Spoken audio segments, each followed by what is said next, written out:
Okay. Stand by. Background action. Yeah. Action! Okay, hang on. The shark is not working.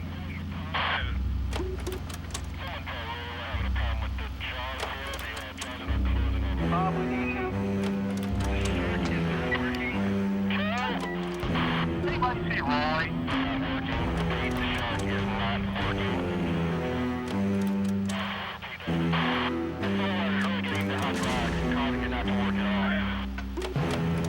Let's try this again. Okay, rolling.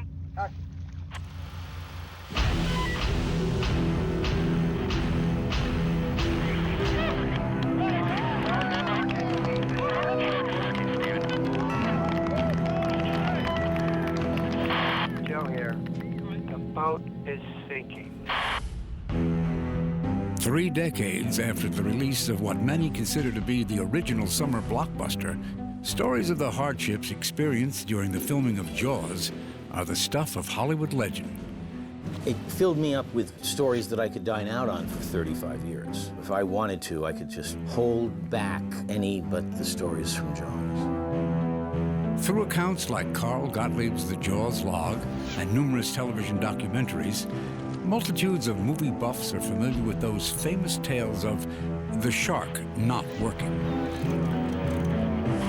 We're all groping in the dark for a way to tell the story because the shark wasn't working. It kept breaking down.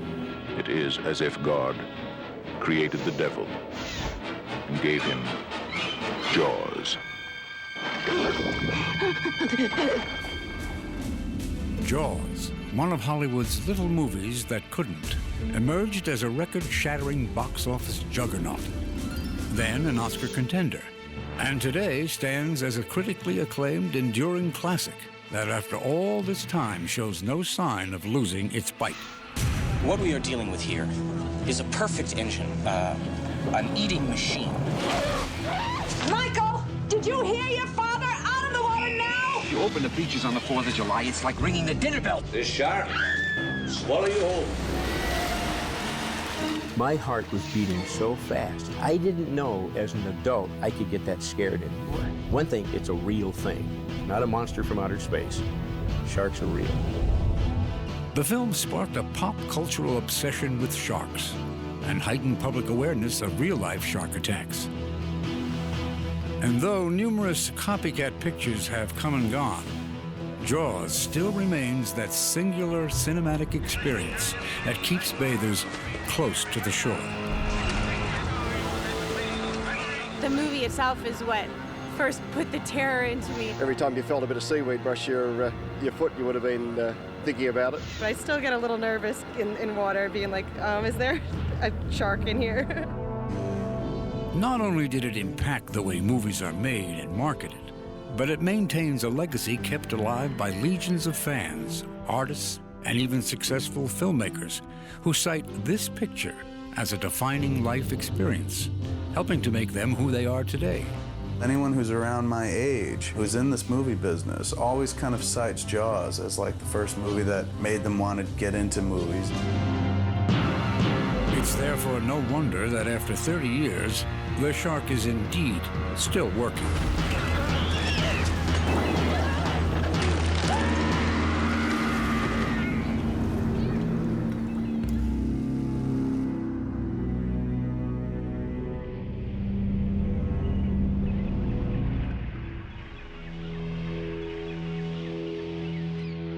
When I was writing Jaws, I knew that it could not be a success. It couldn't be a success as a novel because, first of all, it's a first novel and nobody reads first novels. It was a first novel about a fish, so give me a break. Who cares? I knew they couldn't make a movie about it because the technology was nowhere near good enough to make a great white shark, and I knew you couldn't catch and train one. So I had no sense that this was going to be a success beyond just being published. Until the movie had been open for a while and the paperback was selling millions of copies. And even then, who would have guessed that down the road it would have had any currency? I wouldn't have. Making Jaws, still looking back 30 years ago, was the toughest filmmaking production experience I've ever encountered. Nothing's ever come close to the production difficulties of shooting an actual special effects movie, not a digital effects movie, that was many, many years later, but a mechanical effects movie, not in a tank somewhere in Malta or some safe tank somewhere in Florida, but in the actual Atlantic Ocean. We must have been complete idiots to have even expected to have an easy ride in the middle of the ocean making a movie. The ingathering of all the mystical tribes and shamans and crazy experts that floated in under the banner of Universal to make this movie had overlooked in that it was the first film ever really shot on the ocean. They hadn't really known that before. The approach that Spielberg had then, remember that he was fresh then, he was new and young, and he insisted that this movie be shot on the ocean, and that alone was an innovation, because Universal at the time would normally have gone to a back lake and shot on the lot, and he wouldn't let them. We all gained a tremendous respect for the sea, for nature, for currents and tides, for waves, for rain and sun, and overexposure to both. We started shooting on the 1st of May, and we were supposed to shoot until June 28th. If you're really quiet, you could hear someone laughing. The movie went on for, what, a total of 7 months, something like that, almost a year. If you figure when the first crew got there, and the first special effects people, and then the actors came, and then, you know, it just went on and on and on and on. And we thought we were going to be there for the rest of our lives. It's not the time it takes to take the take that takes the time. It's the time it takes between the takes that takes the time that takes to take. The sea conditions have been so impossible that it's really hurt our schedule and, you know, put a general somber note behind the scenes on the production, because we've been here 105 shooting days. And we were only scheduled for something like 65 or 70. And they started the shoot without a cast, without a script, and without a shark. And that was, you know, after May 1st. And we're going, and we're shooting. What are we shooting? I don't know. What are we doing? No, because he'll be so energetic. He'll be screaming and yelling, "It's a great white, it's a great white." I knew it all along. And there's only... It's hard to imagine a world where Steven Spielberg isn't a household name. But in 1974, it was viewed by some as a roll of the dice to put the weight of such a mammoth project on the shoulders of a 27-year-old relative newcomer, a director who had only just completed work on his first theatrical release, The Sugar Land Express. I remember a reporter one time asking me, "Mr. Zanuck, are you trying to enhance this young director's career?" And I said, "No, just the opposite. I'm trying to enhance my career." Probably nobody else in the world knew at that time, better than I, who was every day on the Sugar Land Express, how good this guy was and how he could tell a story. Steven Spielberg storyboarded the actual scenes and then shot them. And the studio production department wanted to know every storyboard there was. They didn't know every storyboard there was. We had a bunch of them that we never told them about that we'd sneak and shoot. It was a guerrilla movie. I like to think of it as a big independent movie masquerading as a big studio movie. It was the film's title monster, a 12-ton hydraulic shark that would become affectionately known as Bruce, that plagued Spielberg and the Jaws production team with their most daunting set of complications. Once the idea was set that we were going to build it, then we had to determine the size. And I was working off of a scale model of my research of a shark that was about 12.5 feet. And so I just doubled it because I felt that as the sharks got bigger, they got girthier and they weren't so attractive. So I figured a 25-foot shark would be the proper size. Don Chandler was a studio sculptor. He started on the outside, a big clay model. We were going to make a mold. And so we were making the skeleton out of chromoly tubing, both things at once, and hoping that they would fit together perfectly, which they did. My part that they gave me mostly was the cosmetics of the thing and the skin and the looks of it and all that. And when something mechanical would break in the shark and the shark's head would turn clear over, of course it would rip, and then they bring it back to me and say fix it. Then we'd have to patch the whole shark.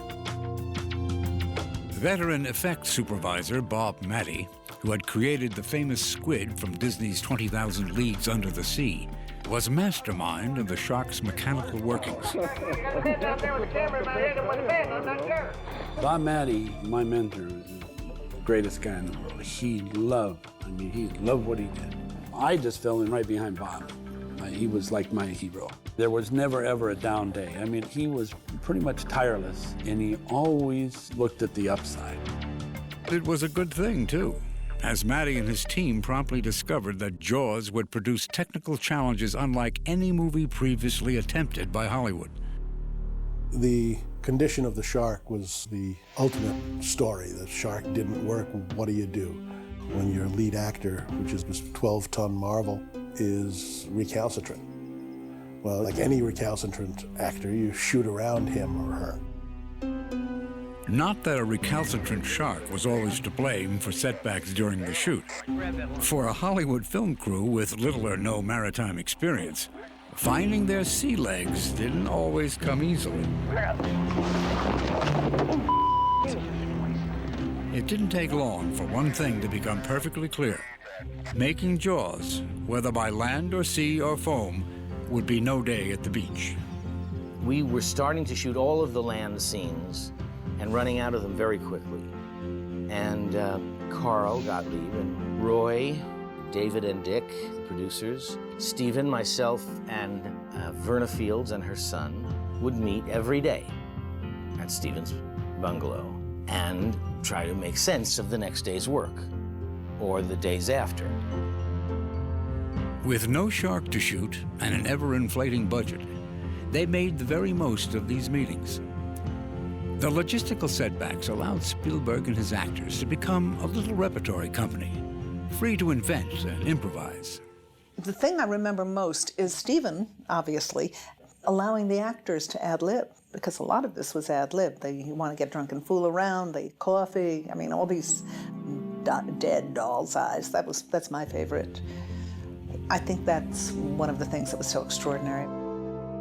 The scene with the little boy at the table, after Brody's had a particularly hard day, we were in between shots, and I was at the, I was like this at the table, and then the little kid was like this.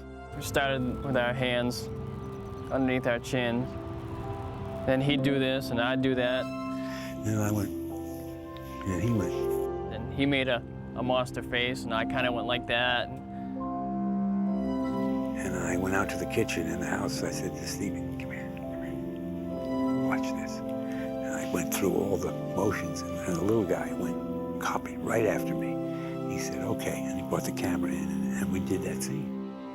Get out of here. With the summer season fully upon them, frustration began to mount amidst the already exhausted crew, as discouraging reports of the film's malfunctioning antagonist continued to spread across the island. It was, if not the first movie with the radio mics, it was the first one that I was aware of that had all these radio mics all over the island. So every day, you could hear this. The shark is not working. Repeat. The shark is not working. Repeat. The shark is not working. And that was the constant refrain, because every time they tried to test the shark, it would come up like, or its eye would fall out. I have a saying in films that film companies import their problems. They don't find them where they go. And in our case, we imported our problem, and that was the shark. And we didn't have enough testing time.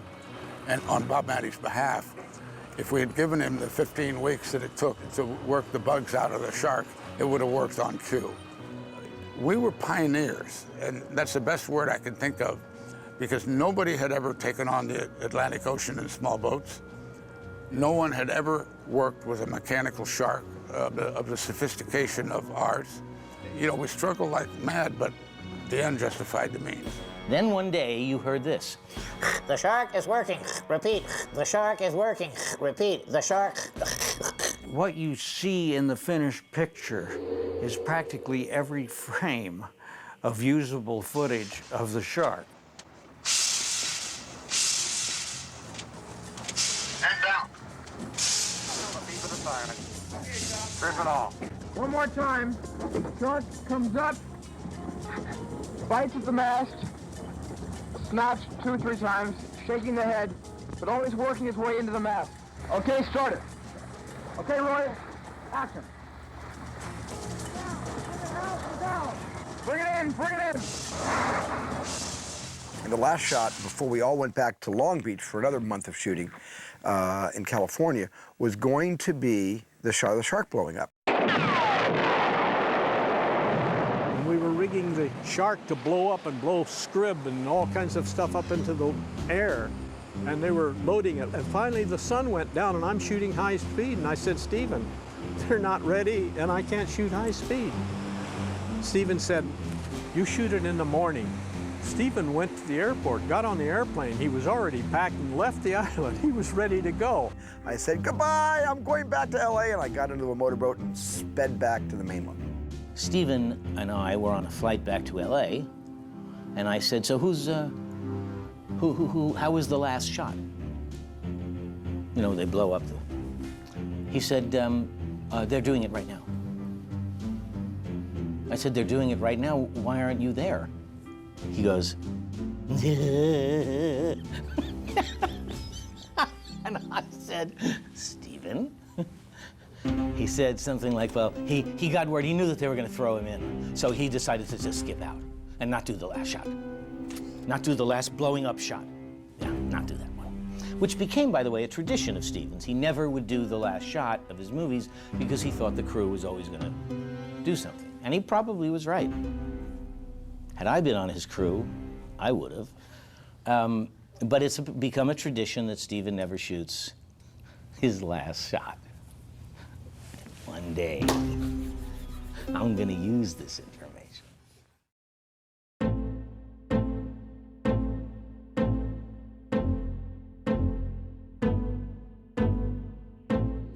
With the production of the film completed, and Benchley's book already a raging success, the makers of Jaws braced themselves, hoping the fruit of their labor would live up to the reputation of the novel that inspired it.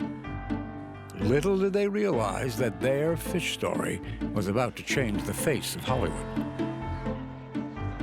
I couldn't really see beyond all of the screw-ups that were apparent to me and were more apparent than anything else. And so in my ignorance, which is pure ignorance, I was saying, oh, this is gonna be a disaster. And then we made this movie that crashed into people like a speeding truck.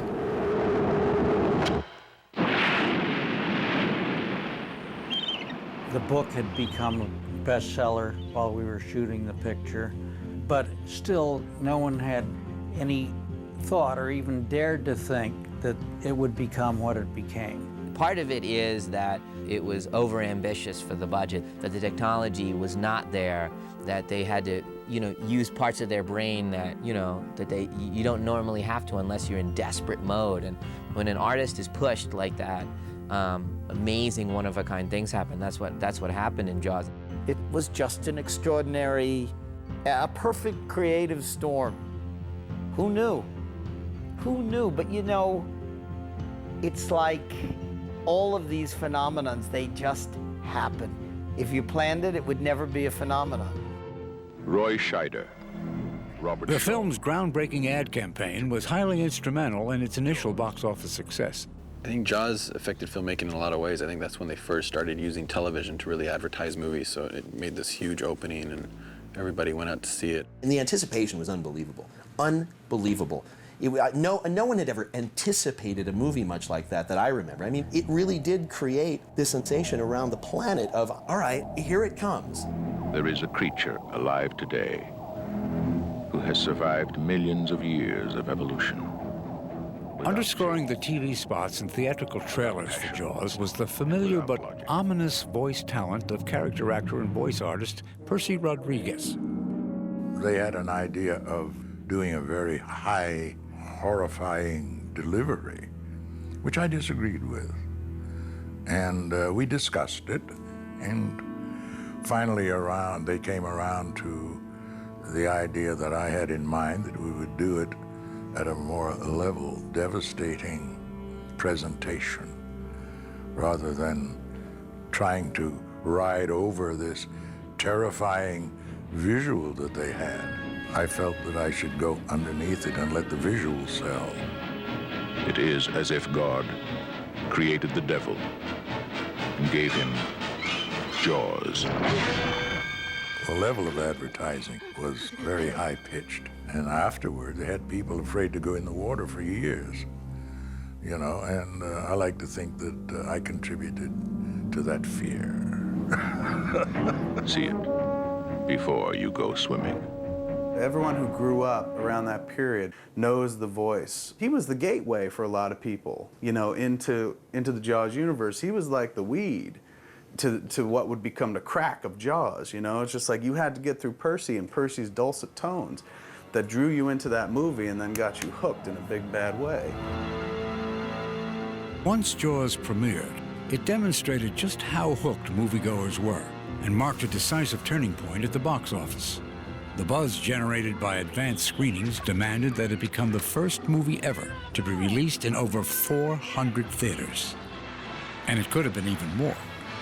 When the screening in Long Beach, California took place, Lew Wasserman, the chairman of the board of Universal, asked Hy Martin, who was the head of distribution, to cut back on the number of theaters.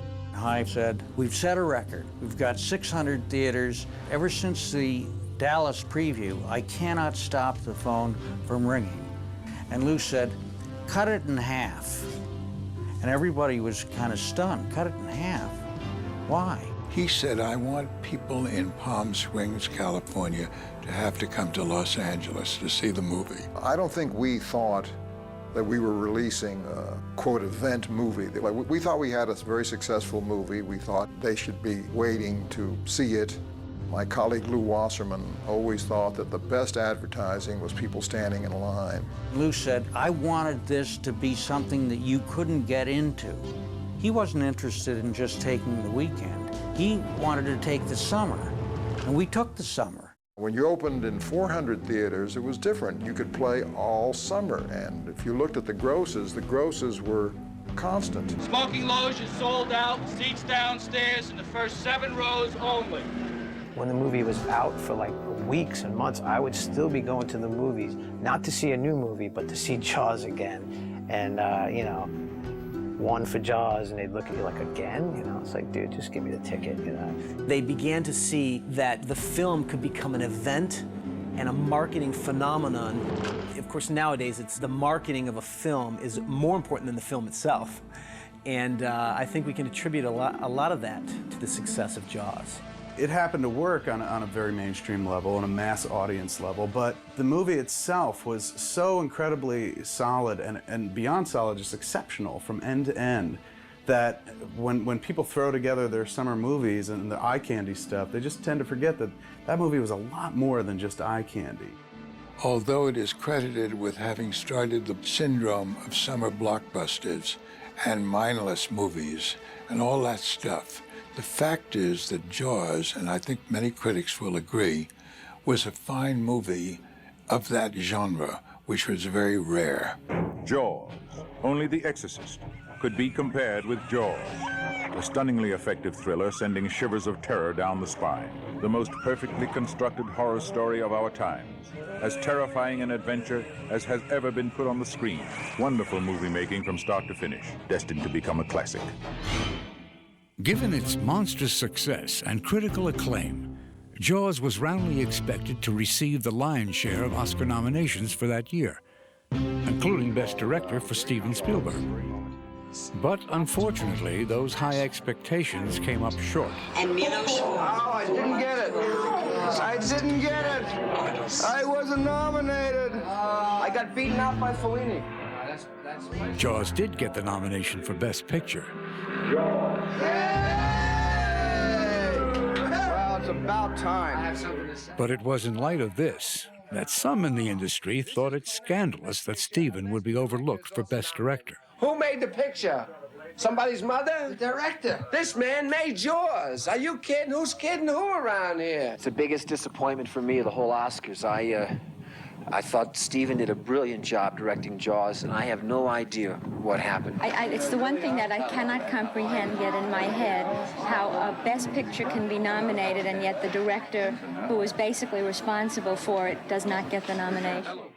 But for the 27-year-old wunderkind director, there was no choice but to take his lumps. I'm suffering enough. All right, we're suffering No more, with I'm you. suffering. We're suffering. Cancel my day. Right, we're getting. Although Jaws did not receive the Oscar for Best Picture, it did bring home awards for its remaining 3 nominations: Best Sound, Best Editing, and Best Musical Score. Throughout the rest of the year, Jaws continued to reel in numerous other industry awards, even as the record books were being rewritten. In hindsight, one wonders if the Academy would rethink overlooking Spielberg's masterful work on Jaws if they knew then what they certainly know now.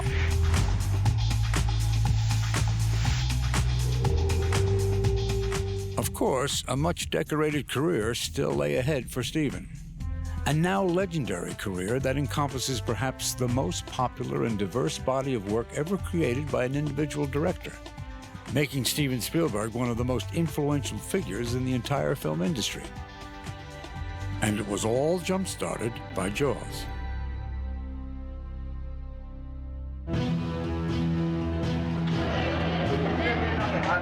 Audience fascination with Jaws was by no means limited to the U.S. Shortly after its domestic release, Jaws swam its way into theaters across the globe, and moviegoers couldn't get enough. The biggest thing I remember about Jaws is traveling around the world, promoting it. And whether it was in South Africa or Australia or Latin America, every culture in the world embraced Jaws. Peter Benchley's book, which was the start of it all, was a sensation. Somehow the idea of this creature attacking mankind caught on everywhere. I've been to many places in the world, and Jaws has reached almost every place I've ever been. At first I thought maybe we'll do okay in cities near great bodies of water. But it turned out that some of our best business were in tremendous desert countries. I think the reason it went around the world so quickly was that you don't even need dialogue. I mean, you just see the situation there, and your own primal fear about something you can't see into is enough to hold your interest in that movie. It's a Universal movie, not just Universal Studios, but it really has a global impact. I really think it works like a silent movie. You're responding to the visuals instinctively in a visceral way. The coincidence of that, plus Steven's innate talent as a filmmaker, made a film that will live. It has to live. It's not going away anywhere. There's no culture on Earth that does not have that film and show it. It was shown in 40 countries, in 17 different languages. If you forgot what terror is like, the original Jaws is back. And then there was the merchandising blitz. Almost overnight, Jaws became a cottage industry, and suddenly sharks meant big business. When we realized what we had, merchandising was licking their lips, and it just was such an easy one to merchandise. It started obviously with what everybody does with the t-shirts, but it went from there. Everything kind of mushroomed with the release of the picture. I even had a toilet seat that when you open it up, it was a big shark facing you. So, I mean, everything, lunch pails to barbecue sets, it was incredible, and one of the first big merchandising events to take place in connection with the movie. Though 3 decades have come and gone since the Jaws merchandising frenzy, for some voracious collectors, the summer of the shark never ends.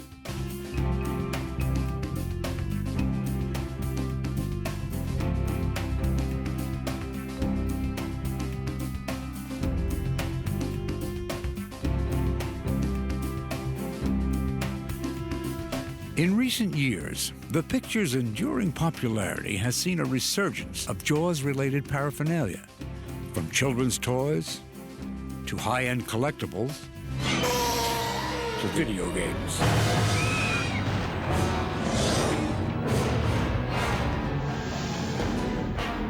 Another milestone in the evolution of entertainment was the commercialization of the making of Jaws.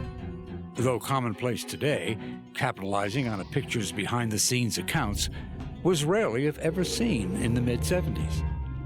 I'd always been interested in movies as something more than just sitting there and passively observing them. The Jaws log by Cole Gottlieb and Edith Blake's book, The Making of the Movie Jaws, both of those were inspiration for making me interested in films. Well, Jaws as a film to me is, first of all, my favorite film. I watch it once a year. And when you examine the film in its finished state and you look at the processing and making the film, or you read the Carl Gottlieb's Jaws log, or you just read the other histories, or as I remember reading about it even as a kid, it's almost like film school in a movie. I remember in film school reading an interview with Steven Spielberg, who said that he was Jaws obsessed, and that his favorite book was the Jaws log, and that he carried it with him everywhere. And I thought, okay, I'm on the right track. That book became my Bible. And I read that book over and over and over. Well, in the beginning, when the book was first conceived, it was kind of a hasty afterthought to the marketing plan. The original intent was for there to be a three-parter. The book would be written from Steven Spielberg's point of view, he would contribute a third. From Peter Benchley's view, he would contribute a third, and Zanuck and Brown would contribute a third as producers. And as we got closer and closer to the release date, it became evident that nobody was going to be able to write their third. I had already agreed with Steven to kind of ghostwrite or author his third of it from what I knew, because we had shared a house and I knew what Steven's perspective on the movie was. So then nobody was available. Steven was immersed in post-production. Zanuck and Brown were on to something else. So they said to me, kind of at the end of March, can you do a book by, the end of May? And with the, the folly of youth, I said, yeah, I can write a book that quickly. So I wrote the book in a very short time, probably less than a month. And the original paperback got favorable reviews, and the word of mouth was terrific, and the book went through 17 printings and sold a couple of million copies. And then, of course, many years later, Laurent Bouzereau did his behind-the-scenes documentary on the same subject matter. Universal came out with what they called the Signature Series back in the Laserdisc days. And the Jaws box set that included the Laurent Bouzereau documentary was something that every Jaws fan just had to have. They went out and bought Laserdisc players just so they could have that documentary. When I got to the Jaws documentary for the Laserdisc, I felt that I'm gonna try to do a Bible or some kind of a reference to that particular movie, because how many times do we get to sit across Steven Spielberg or Peter Benchley and the cast members, but you want to get all of their different perspectives. And I think for the true fans, you're just looking at those people as if they were talking to you. I had seen all those pictures of Brody's son in the arms of the stuntman, and I always wondered, that's not in the movie, and yet that picture was used to promote the picture, And I was always wondering, what is that sequence? What is that scene? And finding the footage of that was amazing, Seeing that when the shark comes into the estuary, it's just a fin, I thought that's pretty amazing. Finding that footage of the building of the shark, doing all the tests dry, and then getting the big surprise it doesn't work in water. I mean, it was just amazing. I felt like I was doing what I had been sent on Earth to do, to discover all that stuff, and to make sure it was preserved. Because a lot of it, I think that if there had not been DVDs today, I think a lot of that stuff would be totally lost today. Always an important step in advancing public awareness of a movie, both during and after its theatrical run, is the film's poster design. And in the case of Jaws, few images have become more emblazoned on pop culture than this one. That image is iconic and was responsible for getting a lot of people into the theaters to see Jaws. What kid wouldn't want to go see that movie? It's almost like a bullet before it hits somebody, and the fact that it leaves it all to your imagination is what, the poster of Jaws did so well. It conveyed all the emotion that is aroused by the fear. And you just got it. The minute you look at that image, you got it. Jaws' poster is the Bible of how to do it, you know? That's all you need to know. You know, you don't need to know about the main characters and their arcs or anything like that. Big shark, pretty girl, bad situation. One of the things that happens when you do an iconic film is it becomes a touchstone for other artists and other comments. The Jaws artwork became an element of political cartoons, you know, for years.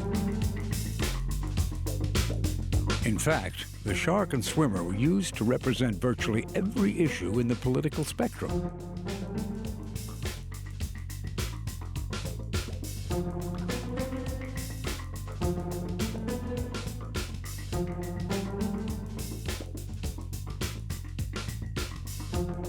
And it wasn't just politics getting in on the action.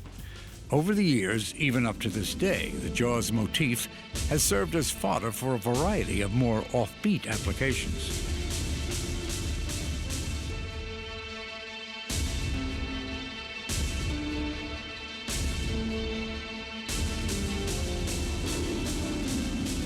But what today has become a pop culture icon actually had very humble beginnings. The art of the swimmer, swimming above the great white shark, originated on the cover of the paperback edition of Peter Benchley's novel, Jaws, published by Bantam Books. And Oscar Distel, who was the chairman of the company, always regretted that he didn't sell it to us. He could have sold us the artwork, but he gave it to us as a publicity thing, so I kid him about it to this day. One name that is not as well known in the annals of Jaws history is Roger Castell, the artist who created the legendary image. Castell was a seasoned paperback and magazine illustrator working in New York, whose skills were increasingly in demand at the time, and the assignment was simply one among many. Oscar Distel said, "Have I got a great book for you? You'll love it. You can read it over the weekend." They felt the hardcover version wouldn't work on the paperback. I did a very rough sketch, and they said, "That's great, just make the shark realistic and bigger. Make him very much bigger." I had gone to the Museum of Natural History, and I had my camera with me, and I said, "Do you have a shark exhibit in the building?" And she said, "Yes, they do." But it was all down, and they were refurbishing. They were cleaning them. All the sharks were laying on easels. They were plaster, and so I had my camera with me. I knew what position I wanted the shark in, and this is the great white that they had laying on an easel being, I guess they were dusting it, and that's what I worked from. The girl was photographed in the studio in New York. She was a great model. I used her for Good Housekeeping painting and asked if she would stay another half hour and just swim for this paperback. Told her Jaws. I don't think anyone knew what Jaws was then. But she was swimming on a stool. Last summer, I was painting in the studio, and my grandson, Luke, came in, and he says, "Grandpa, did you ever do a Mona Lisa?" And he's 7.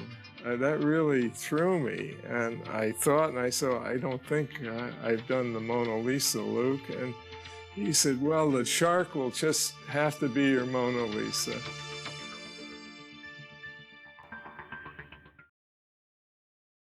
Da-dun. Dun dun dun dun dun dun dun dun dun dun dun dun dun dun dun dun dun dun dun dun. Dun dun dun dun.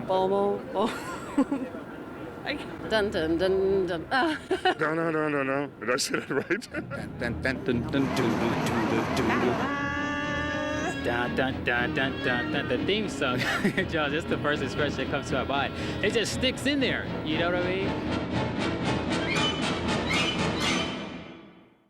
I think Jaws was the first film that I did where I was really crazy about the film. I thought it was a marvelous film.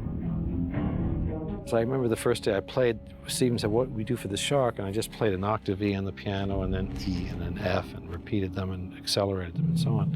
And he said something like, you think that'll work? You gotta be kidding, it's so simple. All he did was bump, bump, bump, bump, bump, and Steven said, that's all? And John said, yeah, that's it. Well, I think John, who's prescient about all the movies he scores, he sees deeper than we do about our own work. And I think he saw something deeply primal about Jaws, and he decided that it needed a primal response. It needed a primal sound, something that was atavistic, something that was extremely basic, and something that was unforgettable and would be almost a kind of a siren to warn you that something was coming to get you. When you associate the image of that shark coming in for the kill, and you hear that John Williams score, boom, boom, boom, boom, boom, boom, it's that perfect storm again. It's the right image for the right music. It doesn't happen all the time. But boy, when it does, you never forget it for generations, obviously. The Jaws theme was so provocative and symbolic of the shark that he saved us, really, because the many times that we didn't have the shark, all we had to do was point the camera out to sea and play his score, and everybody screamed. And half the film, you don't see the shark. You don't have to. You hear that theme, and it puts it, oh my God, he's out there somewhere, and he's gonna get somebody. I just think it was the most brilliant couple of notes that he's ever written, because it's lived beyond the movie, and it's become the thing that kids do with each other when they're playing in the pool. You can always creep up on somebody and go da-da, and in the post-Jaws world, it means something. In Australia, they use the shark theme as a warning sound on the beaches. I love that in the loudspeakers. Bum, bum, bum, bum. Bum, bum, bum, I'm out of here. No one would stay in the water listening to that music. Every movie after that, whenever you saw any kind of a monster beast, especially sea stuff like a shark, octopus, whatever, it was like the pounding, boom, boom, boom. Da-dum, da-dum, Don't. da-dum, da-dum, da-dum, Don't. da-dum, da-dum, ba-da-ba-da. That song gives me the creeps. What do you mean? It's our theme song. It's very flattering, you know. You think, oh, great, that's, you know, it's whatever I've written has made it to that level. That's one reaction that I think is natural, and I'm always pleased about it. The fact that it gets up off the paper, into the orchestra's hands, out through the microphone and around the world, back into my own living room, which is my own studio where I've been working sometimes years later, is quite a miraculous, electronic trip that composers in preceding centuries would never have had the pleasure of experiencing. So we're lucky that film and recorded music and so on has the reach that it does.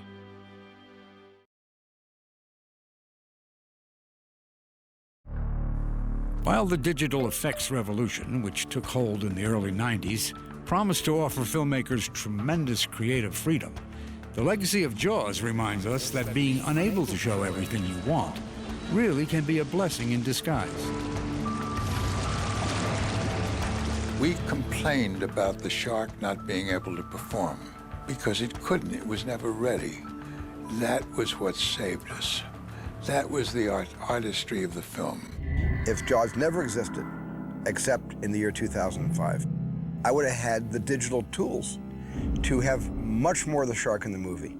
Therefore, I would have ruined much more of the movie. Had we been able to computerize a shark, a lot of the wonderful elements of the picture, like the barrels, would never have been thought of.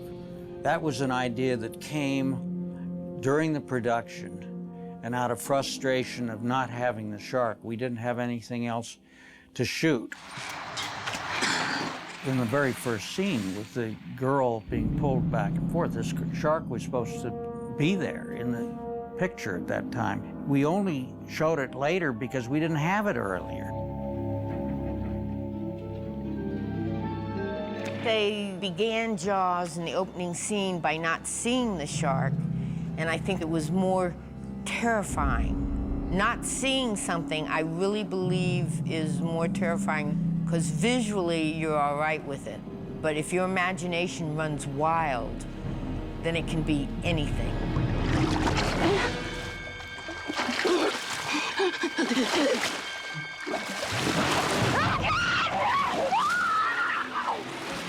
I did that because the shark kept breaking down. And today, a digital shark would not break down. There'd be some nice interactive water explosions to marry the digital shark with the actual water. That's all it would be. There would not have been a full-size shark, or probably even any segment of the shark in a 2005 Jaws today, and therefore the film would have been only half as effective. So I was saved by the breakdown in technology 30 years ago. I think if I'm correct about this, it was 55 minutes into the movie before you actually saw the shark.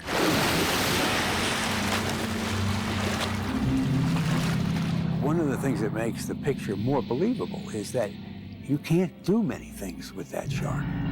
You know, you have one shark that goes right, one that goes left, and one that goes straight ahead. Almost made it more believable, because you couldn't do any fancy stuff with it. And I can't help but think that filmmakers today would want to do a lot more with that shark. In today's movies, everybody's trying to top, you know, themselves, and they're trying to top others, and they're just trying to do it bigger and better. And sometimes bigger isn't better necessarily. Sometimes bigger is too much. It's hard to create something new that surprises people. This day and age, they've seen so much already. There's so many movies now. What's great about that, I think the expectations for what a movie could be weren't what they are today. So you have a great movie like that come out back then, and it just floored people.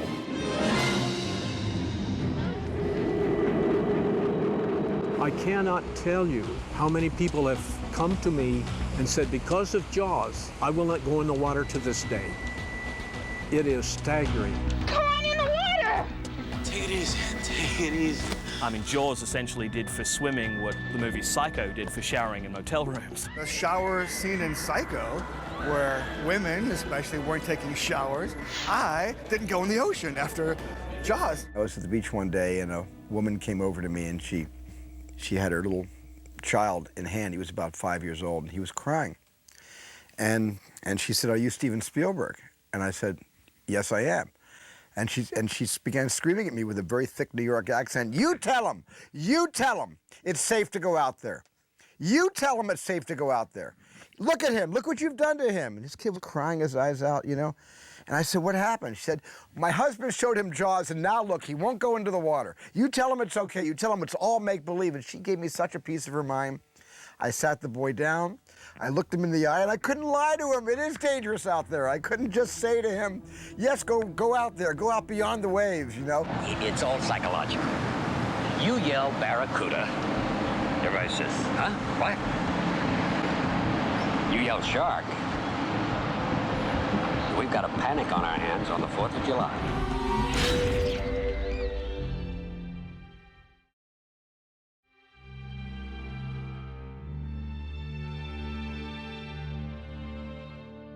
You know, the structure of Jaws is just so perfect. It just breaks up into these beautiful acts, and it's like, you know, problem, you know, finding the answer, and then the third act of we're gonna go get this shark.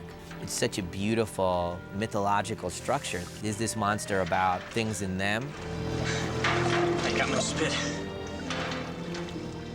As all great storytelling is, you know, that the characters learn something about themselves, you know, their phobias, the things that they're lacking. Why are they chasing this thing, you know, the white whale? It's Melville. It's Hemingway. It's the ancient prophet Jonah.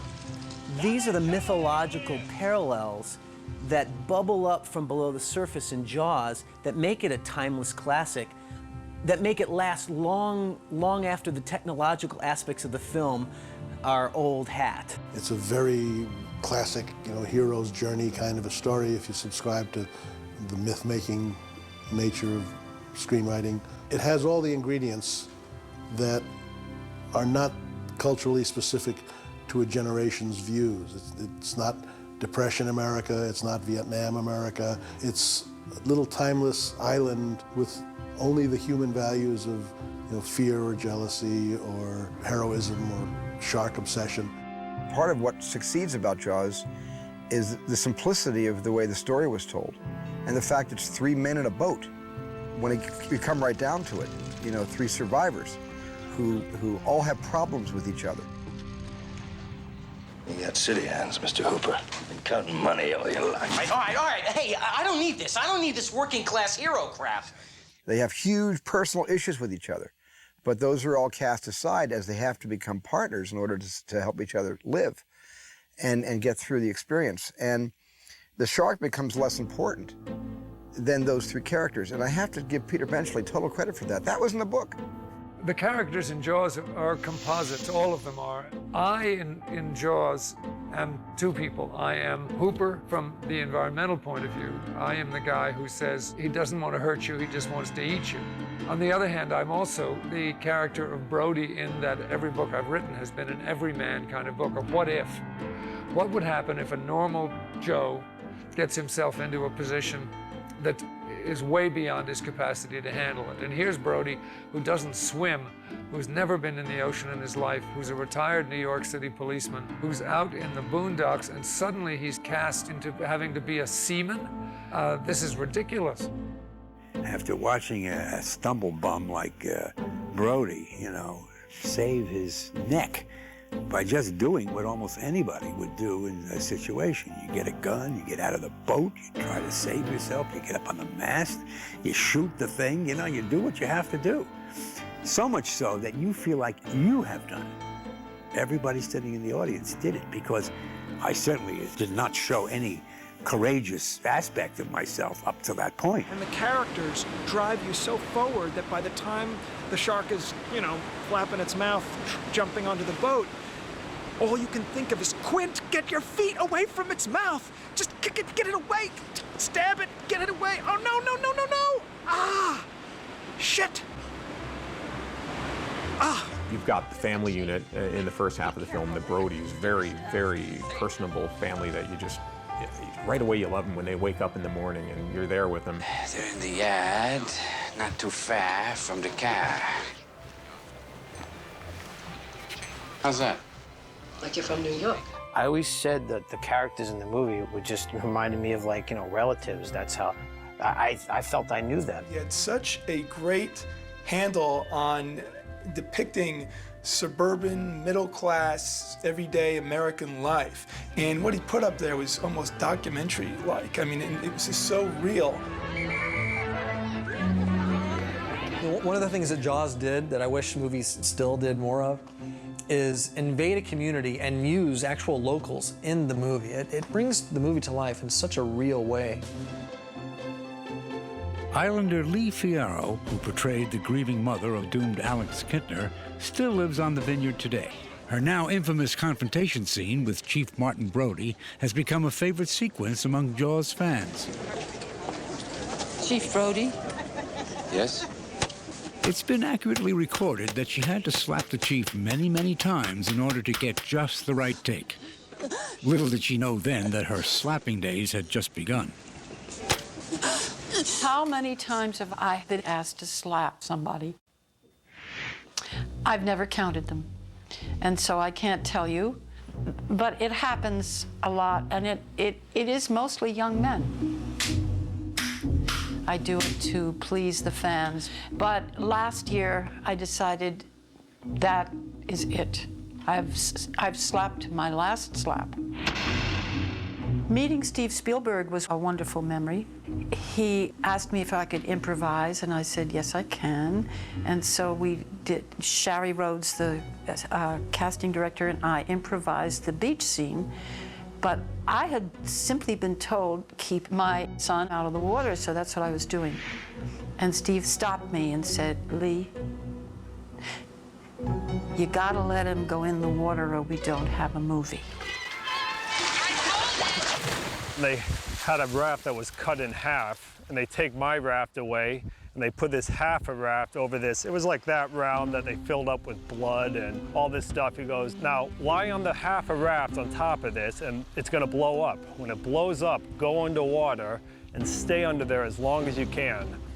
So you're 12 years old lying on this, and it's saying, it's full of blood, they're saying it's gonna blow up. And it's like, I'm lying there, and all of a sudden, this thing blows up, and there's blood's going up all over the place in your face. And I just went underwater you hear, cut, okay, your leg was out of the water, and they had to it took like over an hour for all the blood to clear out of the water before they could do it again. I get to go inside one of these warm little dressing rooms.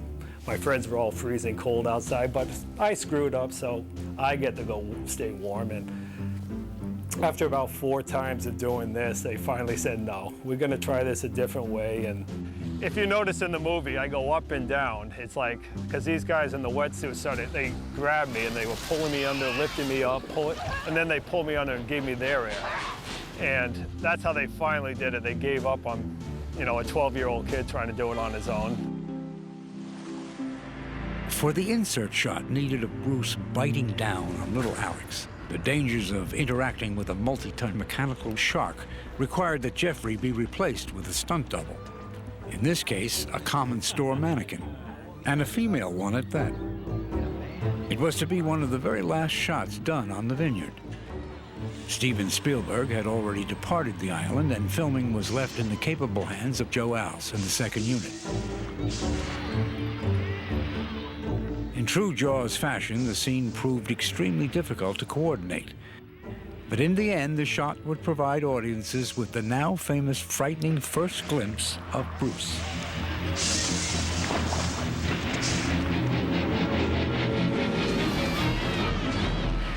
The folks were born here, right? Yeah, I'm an Islander. Vineyard native Jonathan Filley, who played Tom Cassidy in the film, parlayed his one and only acting job into a solid career in the motion picture industry. I had done a lot of acting in high school and really thought that I wanted to pursue an acting career. And there I was on the Vineyard and saw an ad in the paper they wanted extras for Jaws. So I sent in a snapshot of me at the beach the summer before with some friends, and so, you know, circled that's me, and they cast me. There was so much stuff that they didn't need that was shot. You know, I was in and out of the production and around it quite a bit. There's a piece in the picture where this guy is complaining to the chief that, you know, chief, the kids are karate chopping my fences.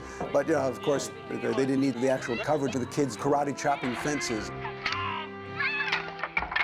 What I really cherish about this movie is having grown up on Chappaquiddick. There's that wonderful scene of, you know, when they come over on the Chappaquiddick ferry, and the guy running the ferry is this old fella, Dick Hewitt, who passed away 15 years, 20 years ago. And Dick was, you know, an integral part of my childhood. And just seeing Dick, it brings back so many memories. For some fans, no pilgrimage to Amity is complete without looking up some of the many uncredited Vineyard residents who make appearances in the film, regardless of how minuscule their parts. Richard Dreyfuss yells at me, "Ahoy, sloop, do you got a paddle?" And I say, "Yeah, I got a paddle." But you got a paddle on the boat? I got a paddle. And that was my one big line. I quit, Mr. Quint. I quit. My part was Quint's mate. There was a boat named the Scup Bucket. I had all the camera crew. So coming home, Spielberg says, "Will you do me a favor?" And I says, "I'll try to." He says, "So will you take a speaking part with the dog?" And I said, "Yes." So I went to clean up a little bit, and they told me I had to get dirty again. So I didn't have to shave. I couldn't shave anymore. I'm Henry Carrero, and I was one of the 2 guys that claimed we caught this tiger shark that you see was right on this spot. And of course, it turned out to be the wrong shark. Right in this area, we had the shark here, hanging by the tail, which is a real one that we were told cost, I don't know, maybe $10,000 to have it caught off Florida and flown up here special in a box. And they called him Oscar. So we got a lot of use out of that thing. But smell, oh, that tiger shark really got right. I didn't know who Dick, my partner, was, so I met him that morning. And we hit it off very well. Funny, you know, he's a character in his own right. I immediately just clicked with this guy, and we started, you know, cracking each other up and making jokes. Henry's a very, very quick fella, but he ad-libs very well, and we played very well off of one another. Gentlemen, the officer asked me to tell you that you're overloading that boat. Of course, Dreyfuss, he said, "Well, where's a good restaurant around here?" Or whatever his line was. And I turned around and said, "Well, come straight ahead." Oh, big laugh, right? Yeah. And he left it in. Well, then can you tell me if there's a good restaurant or hotel on the island? You walk straight ahead. They're all gonna die. Spielberg said, just say what comes into your head. All I'm trying to Stuff tell your you. freaking head in there, man, and find out if it's a man, you know, all right? Come on. We had this guy who did an article in the local paper on Cape Cod, and he talked to Sherry Rhodes, and he says, boy, you must have an Abbott and Costello going here. She says, no, I just have 2 Costellos. Got a deep throat, Pratt. Yeah, but what kind? What kind of shark? It's a tiger shark. A what? There's one guy that pesters the hell out of me every time he sees me. He walks up behind me and says, what? That's probably gonna be my most famous thing I've ever said in my life. A what? Mom, I got cut. I got hit by a vampire.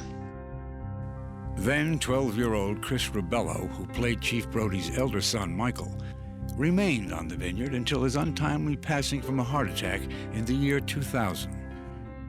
Chris was a friend. We grew up together on the island. Working with Chris in the movie, he was a brother, another brother to my family. On set, we used to fool around and play, and you know, sometimes Steven would say, okay, that's enough. It's time to get back to work. Let's do our thing. After the movie was done, he didn't do any more acting. He went on to work for the Steamship Authority with my brother, Tommy. Then that's where he worked until his passing. So, yeah, we really miss him. Really miss him. Perhaps no Islander gained more notoriety for his involvement in Jaws than the late Craig Kingsbury.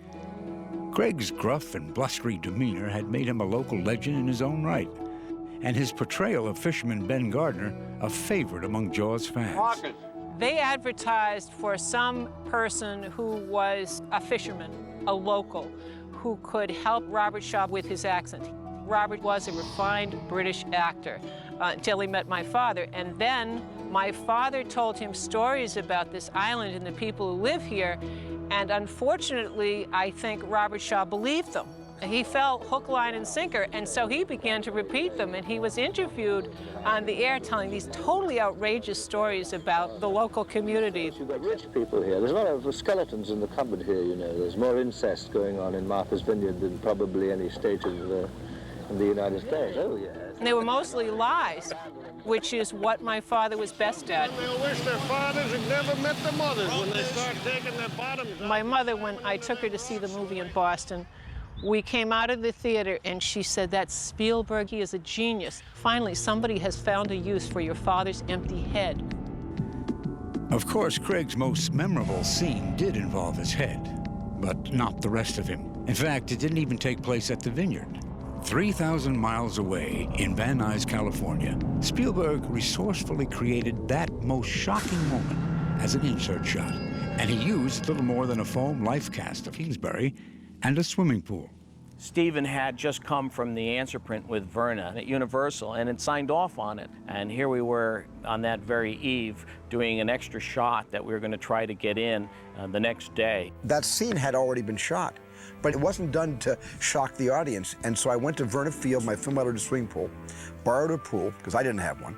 I didn't have enough money to have a swimming pool in those days because Jaws hadn't come out yet, and I was a poor director then. We had a small replica of a hull that I'd put together in Joe Alves' driveway, and I basically held my breath underwater and put the head of Ben Gardner through that hole when Frankie Sparks came up with the flashlight. But I remember I timed it to get it for maximum shock effect.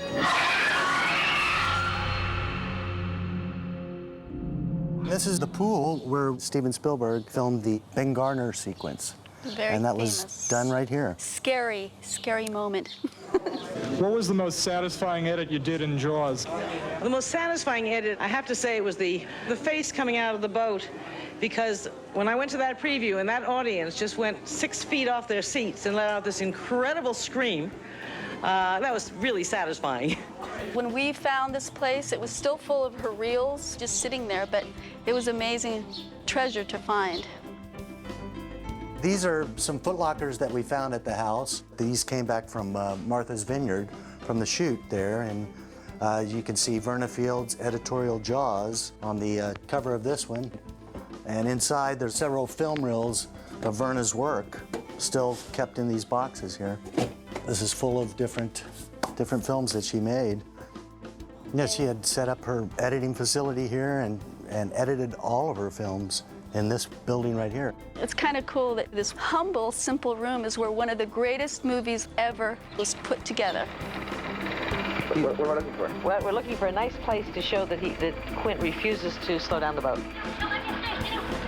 And here we have the moviola that Verna Fields used to edit Jaws. Every second of the Jaws film passed through this machine by the hands of Verna Fields. That's special. Doesn't look very pretty now, but maybe someday it will again. Verna and I worked in her pool house, you know, shoulder to shoulder for a long time on that moviola, and Verna did a great job with her biorhythms, creating a biorhythm for Jaws that was just the right kind of tautness, like a violin string, play a very, very high note.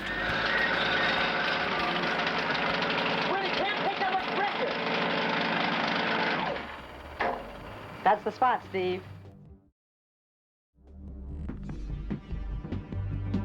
My husband tells me you're in Sharks.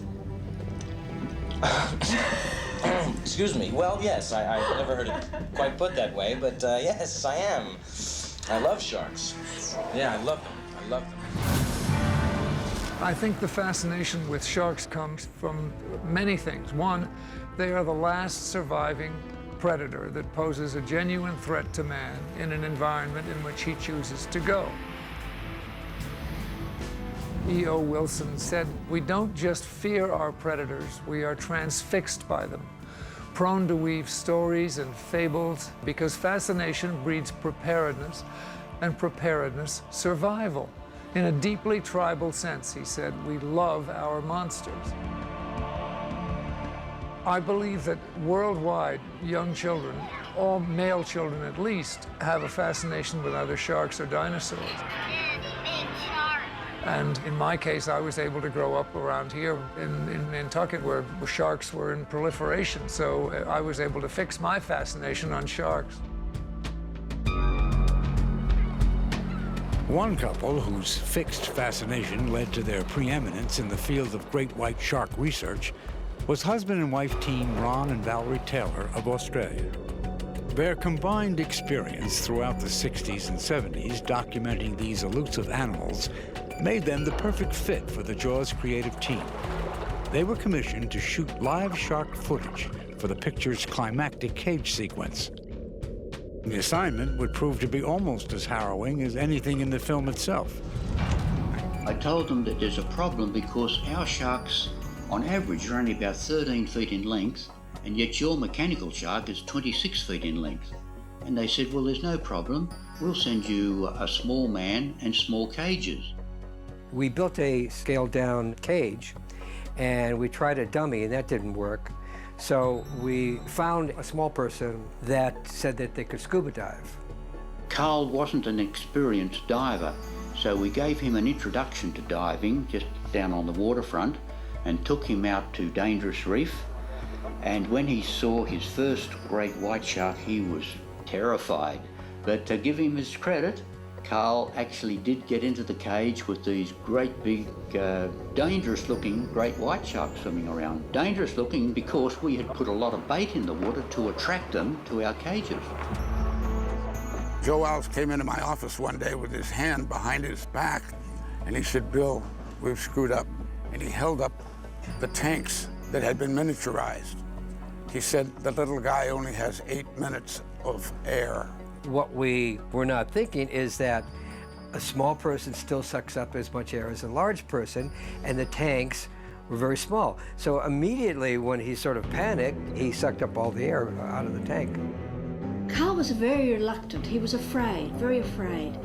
The production manager was calling out to him to get in the cage, and he was very slow about it. And just as he was about to climb in, a large shark tried to swim over it and got its head stuck in the bridle. And of course it was trapped, and it went crazy. And the tail went into the back part of the little boat and tore out all the hydraulic cables that took fuel and fluid to the motors. And it started to run across the deck, and as it did that, the tail flicked Carl's face. And Carl just stood there, and then he looked up and he said, "Is that my blood?" And it was actually the hydraulic fluid, and we never got him in the water again. If Carl had been in that cage, he would have lost his life. There wasn't much I could have done to get over there. The shark was still tangled and thrashing around it, tangled in the cage on the bottom. Carl would have been in there and drowned, so his reluctance saved his life.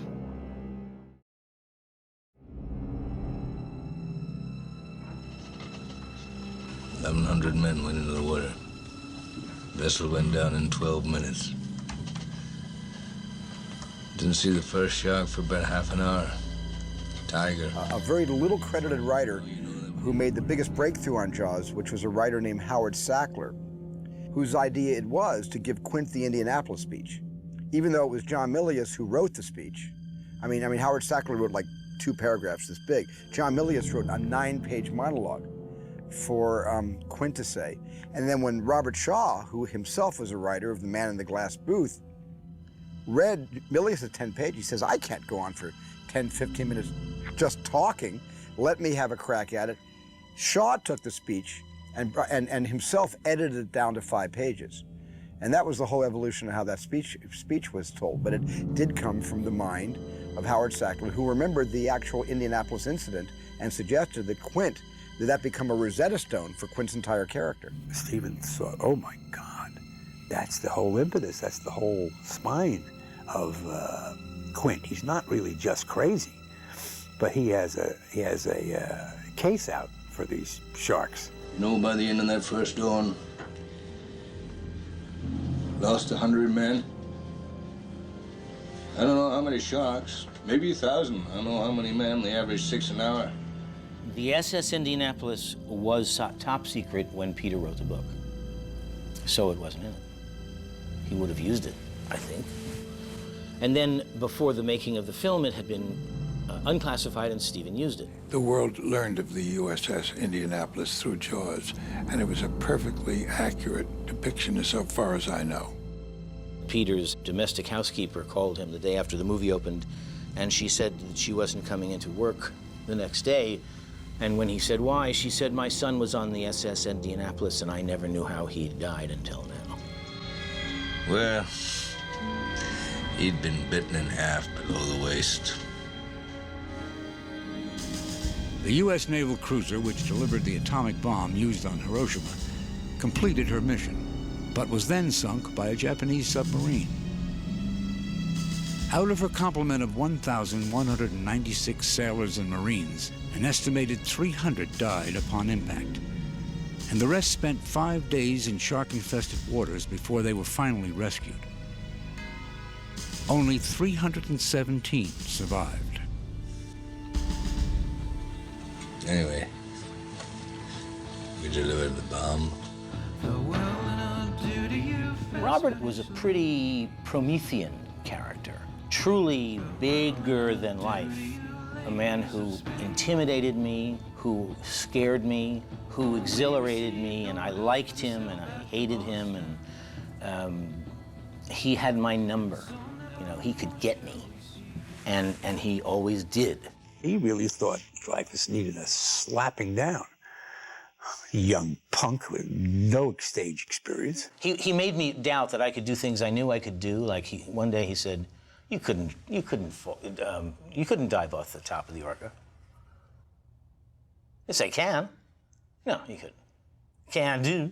And I couldn't. Shaw would say, look at you, Dreyfuss. You eat and you drink and you're fat and you're sloppy.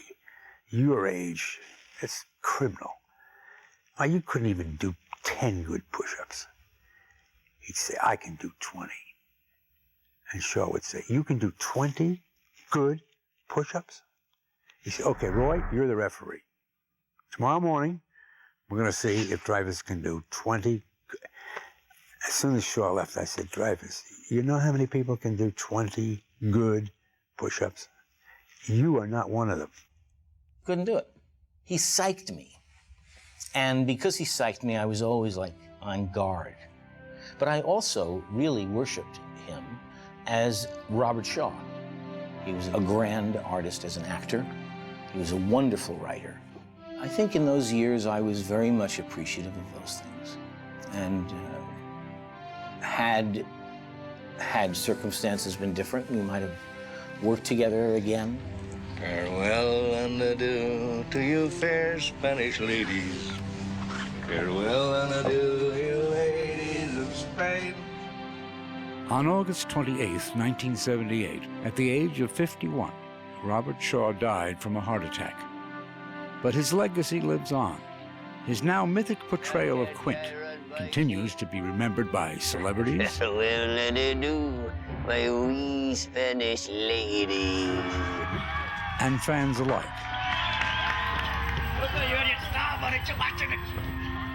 It's bad fish. Well, like going down the pond and chasing bluegills and tamacats. This shark can swallow you whole. Miss Mayor, Chief, ladies and gentlemen. Commemorations of the film's central characters and scenes show up in the fine arts as well. Exquisite depictions from sculptors, painters, craftsmen, all fans from around the globe, reflect the creative excellence of the film itself.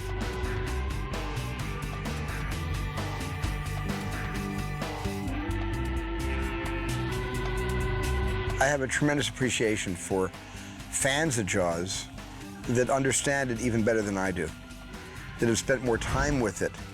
Having, sites out there like JawsMovie.com, it confirms your identity to a generation that doesn't believe anything's real if it's not on the net. I love and appreciate the fact that the fans get it and get, not only get it as a cultural phenomenon, but they get the ingredients and how the ingredients were mixed and how they were combined to fashion this entertainment. And I really love the fans for being so insightful.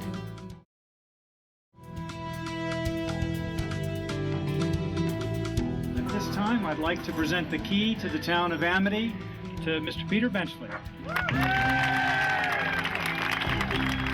It was amazing to me to discover what Jawsfest became. When I first heard about it, I thought it was going to be some rinky-dink gimmick by the Chamber of Commerce of Martha's Vineyard, and they did it so well.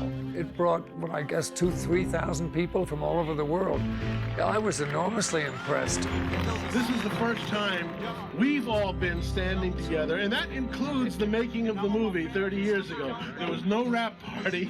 We never were all in the same place at the same time until now, so this is a more historic moment than you can imagine, and we thank you for it. So much interest in this movie. I had no idea that it had this national and international attention, and this is the Star Trek convention for people who love the movie Jaws. Is that $3,000 bounty on the shark in cash or check? You yell shark, and we've got a panic on our hands on the 4th of July. Chief, Polly sent me to find you. There's a bunch of Boy Scouts on our April Bay doing the miles through for the merit pageant. People come from all over the world, from Dublin and Edinburgh and New Zealand and Australia, and it's just stunning. I think that to me really shows the bones and the fan base of the movie. 30 years on is an achievement to have us all together. Oh yeah, I saw that. I've got one at home. A much larger version of it. Much larger. We're here to see the big shark, take some pictures. You can literally fit in there. He will literally swallow you whole.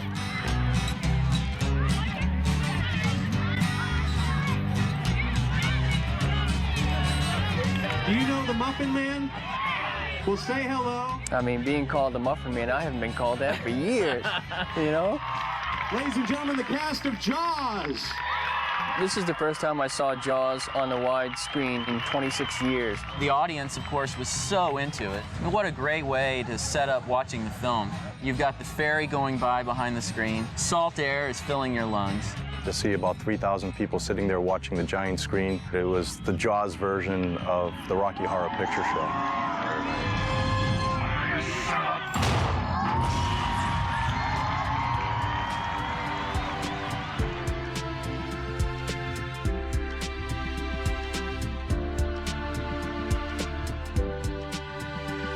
Jaws is really unique in the way that it was filmed in this specific place. I mean, other movies are filmed on all kinds of obscure locations. Most people don't have a clue where they were filmed. Jaws was right here all over this island. and you can't really get away from it, even if you wanted to. Coming up on the left, you'll see that house that was used for the Brody residence in the film. It belonged to a... If you wanted to go see a film location, things change and houses get painted, and most of the time they're even on a soundstage. Well, with Jaws, you can take a ferry ride and you'll step off the ferry and you are in Amity. It has really not changed in 30 years.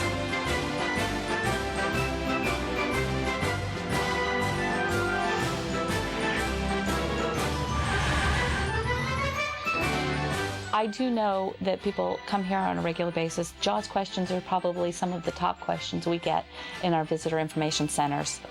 They ask us quite often if they can still see some of the locations where scenes from the movie were filmed. The answer is yes. Some of the scenes include South Beach, where the opening bonfire was done, Amity Town Hall, which is actually Edgartown Town Hall, right on Main Street in Edgartown. Also the Chappaquiddick Ferry. Is a very small ferry that takes you between Edgartown and its island, which is Chappaquiddick. At the Grange Hall in West Tisbury, the Jawsfest Behind the Screens exhibit is drawing hundreds of islanders and fans. Contributed by private collectors, these artifacts of Jaws have returned to the island for the first time in decades. Prop collecting has become really big business in recent years thanks to the internet. It's easy for people to find props from recent films all over the place. It's very difficult to find props from classic films, especially a film like Jaws. I got into Jaws probably when I was about 5 years old. One of the first props I ever had was a harpoon gun. And if you're 5 years old and you have the harpoon gun, of course you need the barrels and the tank, and the list goes on and on. Spent 30 years of my life tracking this stuff down, and I think I did a pretty good job, considering I found out that I probably have one of the largest collections in the world.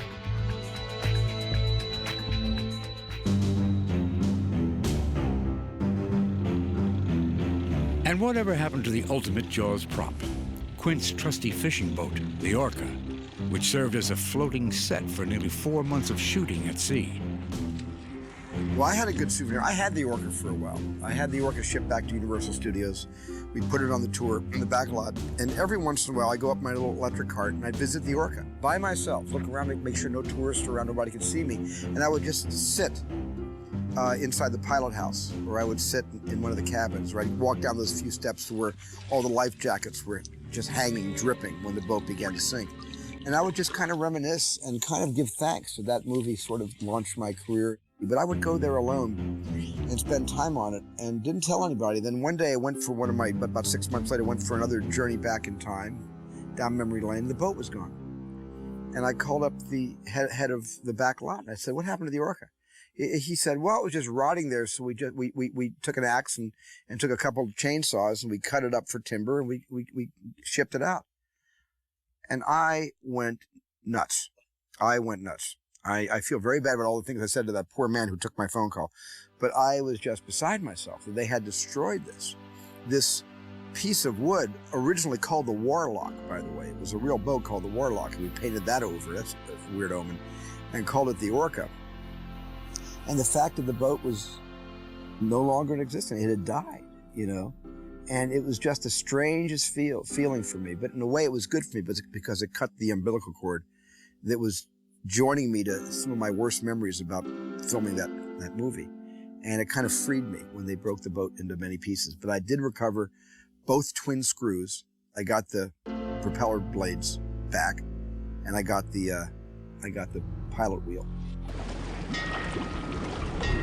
The Orca is a cast member, and what a lot of people don't realize is that Joe Alves built an exact replica on pontoons, which was affectionately called the Orca II. The Orca II, a fiberglass stunt double that was designed to sink and reemerge on command, has remained on the Vineyard. Islander and Jaws boat wrangler Lynn Murphy has kept her on a shoreline in Menemsha since filming completed. When they clean up after a movie, they got to pick up their junk and clear it out. They said, "Well, we got to get rid of this stuff." So I bought the Orca. I looked it over, and there was lumber and things in the special effects barge, and I wasn't sure just exactly how I was going to use it at the time, but I wasn't going to let it go to the dump. There, you can see see the mechanism that was under the Orca? You see all that? That was never a boat. It was never a bottom. The Orca II's resting site has served as sort of a holy grail destination for fans who have made pilgrimages to the Vineyard throughout the years. Unfortunately, 3 decades of weather, tide, and souvenir hunters have stripped the boat down to little more than its fiberglass hull. People started to realize what all this stuff was, and over the years there'd be a porthole missing, and we had several of the balsa wood sterns, and they'd disappear, and then the flying bridge came off, and so on and so forth. As if the sand wasn't bad enough, guys, I got pricker bushes now. I'm a real fan, huh?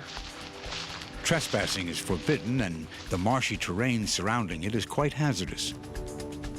But none of that has deterred the more tenacious and adventurous fans from seeking to get an up-close look. But I watched this boat sink more times than I could tell you. It's kind of nice to see it, but we got to get out of here.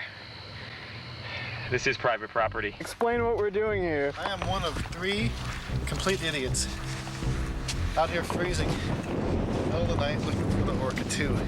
This is it. Look at this thing. Today, virtually nothing remains of the Orca II. This is the end of the Orca, and this is the only thing that we have left of her. We decided we'd take her home before she was all gone. They were selling her for $100 a 6-inch square on eBay. Finally, whatever became of Bruce himself? All of the mechanical sharks used for Jaws were returned to the back lot of Universal Studios in Hollywood, where they were stored and eventually succumbed to the elements. Throughout the span of the Jaws franchise, there have been 4 distinct incarnations of the mechanical shark, each one aiming to improve on looks and functionality over its predecessor. But for the truest fans, it is the original, with its trademark jowls, that remains the only true embodiment of Jaws. What happens is we needed a hinge. So you've got this sort of jowl kind of thing that happens, which I sort of hate it, but I guess Jaws fans love it, I guess the shark had a character that people got familiar with. Though he's been replaced by a dissimilar shark in recent years, Universal Studios Hollywood once showcased this casting from the original Bruce mold as a photo op for visitors to the park. Today, he remains the last copy from that mold, but has since been relegated to a junkyard in the San Fernando Valley. Universal Studios, with locations in Hollywood, Orlando, and Osaka, Japan, has kept their attractions up to date throughout the years. How many of you saw the film Jaws? But the lasting popularity of Hollywood's model blockbuster has assured it an enduring place in all 3 theme parks to this day.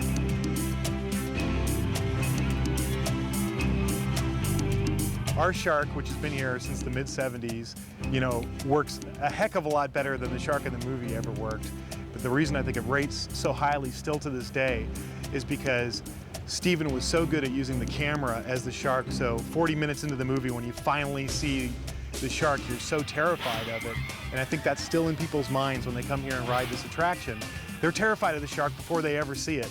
So we don't have to do a whole lot to make people scream, so it's great. The backlot shark itself has even made cameos in other Universal productions throughout the years, usually being played for laughs. But whether for humor or for screams, one thing is certain. At Universal Studios, even after 30 years, the shark is definitely still working.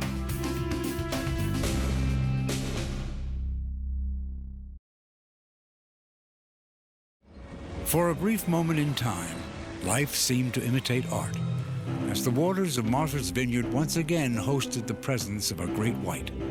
Only this time, the shark wasn't constructed from rubber and steel. September 21st, I'll never forget that date, 2004. The big why is why that shark swam not only in shallow waters, but way up into a very tight, shallow estuarine system. What motivated that shark to get in there, we'll never know. When the great white surfaced in Jaws, Amity Island had to call in Richard Dreyfuss as ichthyologist Matt Hooper. Matt Hooper, I'm from the Oceanographic Institute. But the Vineyard has its own resident shark expert in Greg Skomal. of the Massachusetts Division of Marine Fisheries. So many differences between 1975 and 2004, and that's the fact that instead of all the townspeople going out and trying to kill it with dynamite explosives and shotguns, spear guns, you name it, the public kind of embraced this animal. And the cry I got that far outweighed the negative was this positive, quit messing around and save that shark. Robbie, over the head and back. That we can learn to be concerned for this animal that Jaws taught us to dread and get past that mythology, to look behind the jaws and look at this wild animal that's in need of help and draw on our humanity to rescue it, I think is a step in the right direction. And that step is no small one. Despite infrequent but highly publicized shark attacks in recent years, the general public's attitude towards sharks has indeed come a long way since the 70s. One of the problems of creating a perfect villain, a machine that kills and eats and makes little sharks, is that the public quickly subscribes to that easy view of the shark as dreadful enemies. Jaws and its sequels, unfortunately, made them easy to dislike. It made people very conscious of sharks, and we then realised that we had to put the facts right to really convince people that sharks are to be respected and we must learn to live with them in the ocean. The great white shark, for instance, has been protected for several years now, and the numbers are slowly coming back. Over the last 30 years, the science has evolved, so we understand that sharks have a place in the ocean, and it's an important place.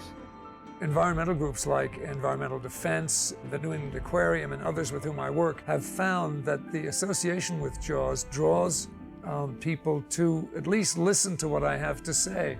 So it has given me the opportunity to have a third career in the sense of being a spokesman for the environment and for the oceans. Look at that animal, will you please? He is just magnificent. One of the great freedoms that Jaws gave me was to learn about the ocean that I had written about, so that for the past 30 years, Wendy and the kids and I have been able to go around the world, diving with all of these animals of different kinds, learning the problems that they face, the truth about them, having to do with sharks, for instance. If we could harness all the interest in Jaws, from the fans of Jaws to the enthusiasts for Jaws to the people who see it and who learn from it and who are liking it, into a protection movement for the oceans, we'd have a massive force going.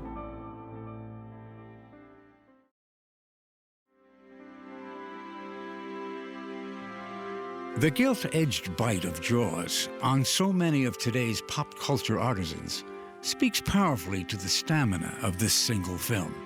Its extraordinary shelf life has allowed it to function as sort of a creative well from which filmmakers may draw inspiration and innovation. A well that never seems to run dry. Anyone who's around my age, you know, who's in this movie business, always kind of cites Jaws as like the first movie they remember seeing, or the movie that made them want to get into movies, or started their love affair with movies. I still remember the first time that I saw Jaws in the theater and how it affected me. I walked away thinking, I want to learn how to do that when I get older. And it absolutely changed the direction of my life in one night. I'm always really, grateful when anybody, especially a young director, comes over to me and tells me that they were in some way strangely influenced by Jaws, and I say, well, great, you're part of our club then, you got it. I aggressively pursued Jaws as a way to learn from the master. I saw the light. I saw Jaws and I saw that's the promised land up there. That's what you have to aim for. It affected me in filmmaking, just wanting to make movies that were larger than life. Certainly, I think it was one of those big films in my life that inspired me eventually to want to go on and be a filmmaker. I think that anyone that wants to make big Hollywood blockbuster movies was certainly inspired by Jaws. Probably every film I make, I'm always evoking Jaws in one way or another. It's like one of the basic films that drives me as a filmmaker. I've worked with Steven on 3 projects, and I still stand next to him, and every time I look at him, I go, that's the guy that did Jaws.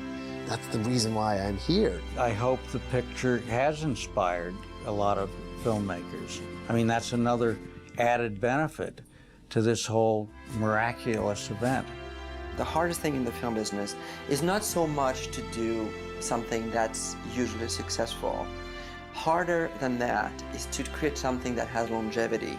There have been a lot of great pictures made, but one of the tests is the test of time. The fact that that film and the music that went with it lingers in people's minds is a lot of things. I mean, it's a great compliment to me and to Steven Spielberg and the people that wrote it and acted it and all of that. It's quite an amazing thing for an actor who was really an insignificant player in the scheme of things to have a lifelong tale of a fishtail behind me. Those first instincts that David and I had when we read the manuscript by Peter Benchley proved correct. And it feels good to know that it's lasted all this time.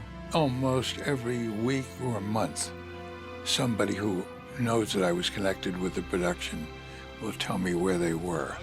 It's like the beginning of World War II, the death of Kennedy. The emotional experience provided by Jaws will go on and on and on and on forever. I mean, who doesn't like Bambi, you know? Bambi goes on forever.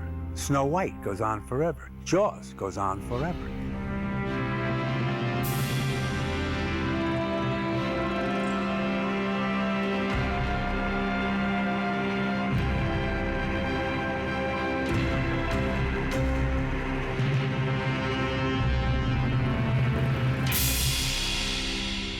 I certainly think that all of us went through a survival adventure together, the entire crew and cast and myself. And I have very, very good memories in many respects to the making of Jaws, but I have many more bad memories.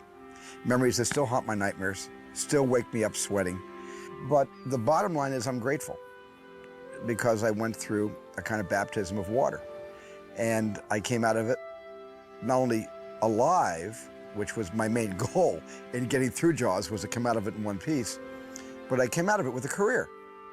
And I will forever be grateful to, no matter what I tell you about those nightmares, to the fact that the dream from the nightmare was that I got a chance to make any movie I wanted to make, and that has continued to this day. Time will only tell, you know, when Jaws will fade from the collective memory. But I think as long as there are sharks in the sea, and as long as there are oceans and bodies of water, as long as there are kids with imagination who like to torture and scare each other, Jaws is going to be probably around for a long time.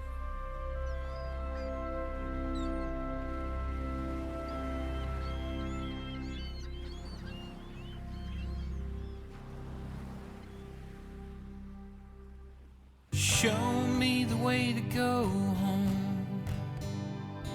I'm tired, I wanna go to bed.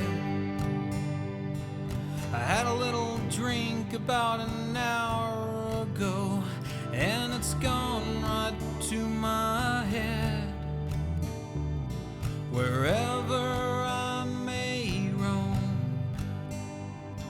by land, sea, or foam, you can always hear me singing this song.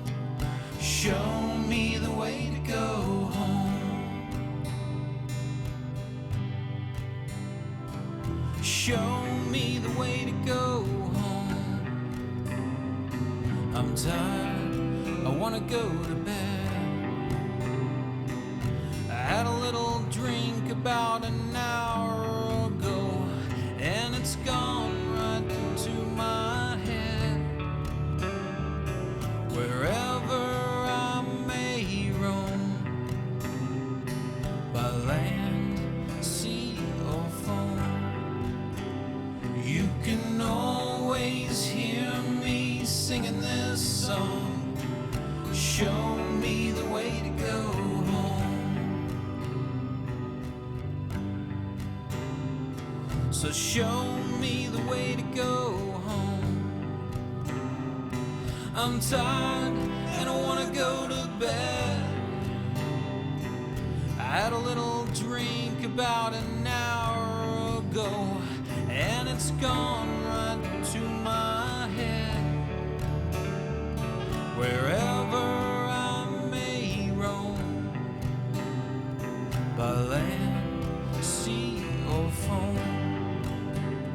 You can always hear me singing this song.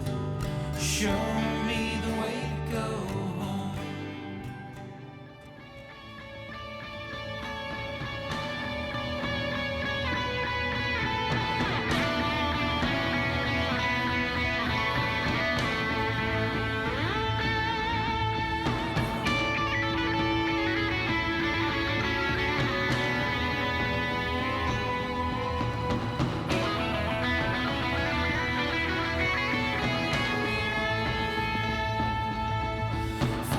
Received orders for the sail back to Boston, and so never more shall we see you again, and so never more shall we see you again, and so never more shall we see you again.